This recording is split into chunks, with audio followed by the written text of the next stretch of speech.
professeur dans un lycée professionnel à Créteil, 11 ans d'expérience, tu touches 2300 € net par mois. Avec les primes. Voilà, c'est ça. Tu es obligé de cumuler ton statut de professeur principal et heures supplémentaires pour toucher plus de salaire. De moins en moins de gens veulent être profs. Je rectifie, heures supplémentaires, je ne les ai pas choisies. Depuis le nouveau ministère, j'ai été obligée de les prendre. D'accord. Alors, tu es obligé de faire tout ça pour essayer de t'en sortir. Et tu dis que de moins en moins de gens veulent être profs. Il y a de moins en moins de gens qui veulent être profs, et même dans ceux qui veulent être profs, il y a de plus en plus de stagiaires qui démissionnent, tellement ça devient compliqué. Je vais vous donner un exemple très simple. J'ai été en salle d'informatique il y a 2 jours. Ouais. Il y avait une grosse bassine noire ici pour récolter les petites gouttes qui tombaient du plafond. Informatique, électricité, eau. Ouais, bien sûr. Parce que c'est assez clair. C'est ça, actuellement, les conditions dans lesquelles on enseigne. Et après, avant de continuer sur ce que j'ai à dire, je voudrais juste préciser que le membre du gouvernement est donc parti avant que moi je parte. C'est là toute la considération qu'on a pour les enseignants. Non, parce qu'on avait promis de le libérer à 23h. Déjà, il est resté un peu plus longtemps que prévu. Voilà. Et il a dit qu'il aimait le dialogue. Moi, j'ai entendu ça. Oui, mais bon, non, mais il reviendra peut-être. Mais c'est vrai que là, il s'était beaucoup exprimé avec beaucoup de personnes. Et là, il devait partir à 23h. On l'a lâché à 23h30 déjà. Voilà, il nous a accordé 30 minutes de plus et il était obligé de partir. Alors, tu dis que on voit les choses se dégrader, nos conditions sont déplorables, on se retrouve à faire d'autres travaux qui ne sont pas les nôtres, on assiste à la destruction du service public et de moins en moins de gens aussi sont formés à être professeurs parce qu'il y en a de moins en moins qui veulent être professeurs. Alors il n'y a pas que ça, il y a d'abord le fait qu'avant il y avait une formation, c'est-à-dire que les gens rentraient en licence, passaient le concours, et après ils avaient 2 ans de formation par l'éducation nationale où ils avaient des petites heures de cours de temps en temps et après l'analyse de ces heures de cours pour pouvoir les gérer.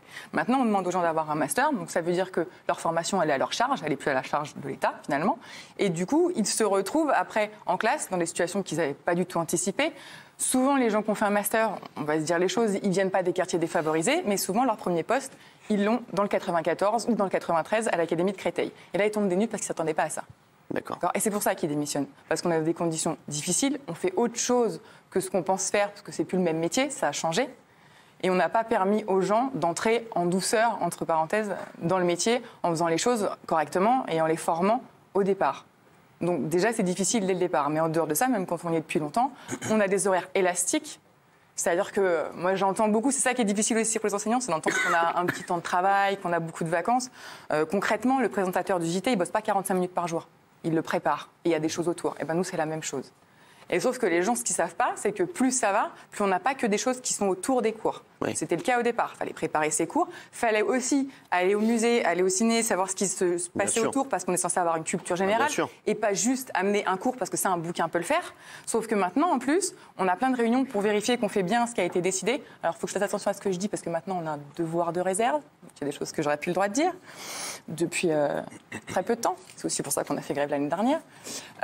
On se retrouve à travailler avec des tâches qui sont purement administratives parce qu'avant, il y avait le SIEC qui gérait les examens et de plus en plus, ça va être géré par les lycées. D'autant plus avec la nouvelle réforme du bac où il y a une bonne partie des examens qui se déroulent maintenant dans les lycées avec les profs. D'accord ?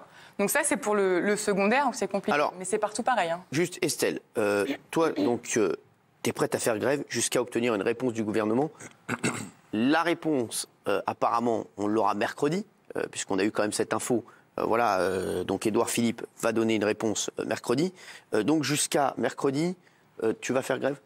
En fait, les retraites, c'est la cerise sur le gâteau. C'est-à-dire qu'on est d'accord qu'il y a un gâteau déjà au départ. Il y a des tas de fois où on n'a pas été entendu.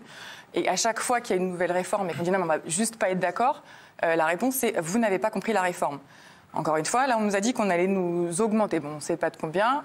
Ça peut être du 30 € par mois. On nous a déjà fait le coup. Si, on vous augmente 30 € par mois, ça ne change pas la vie de quiconque aujourd'hui. Enfin, si, malheureusement, il y a des gens pour qui ça change la vie. Malheureusement. Mais pour nous, c'est vrai que 30 €, ça ne va pas tout changer. D'accord ? Et à côté de ça, on nous dit, bon, vous êtes rentrés à pas grand-chose. Vous finissez à pas beaucoup, parce que j'ai vu des salaires mirobolants de profs sur LCI, mais je ne l'ai jamais eu. Puis même en fin de carrière, je n'aurais pas le 3006. Et maintenant, on nous dit, et à la retraite, plus tard et encore moins. Excusez-nous, c'est difficile à entendre quand même. Donc, pour ce qui concerne la grève, nous, on n'a pas le même poids que les transports quand on fait grève. Vous imaginez bien, encore plus en lycée. Peut-être qu'en maternelle et en primaire, ça a un poids et ça s'entend plus. Chez nous, beaucoup moins. Donc on attend de voir qu'est-ce qu'on va choisir comme type de mobilisation. Il est clair qu'on va rester mobilisé. Maintenant, on se retrouve demain, nous on fonctionne en collectif et on va discuter du type de mobilisation. Maintenant, au niveau national, de toute façon, il y a des préavis syndicaux. Donc en fonction des établissements, ça sera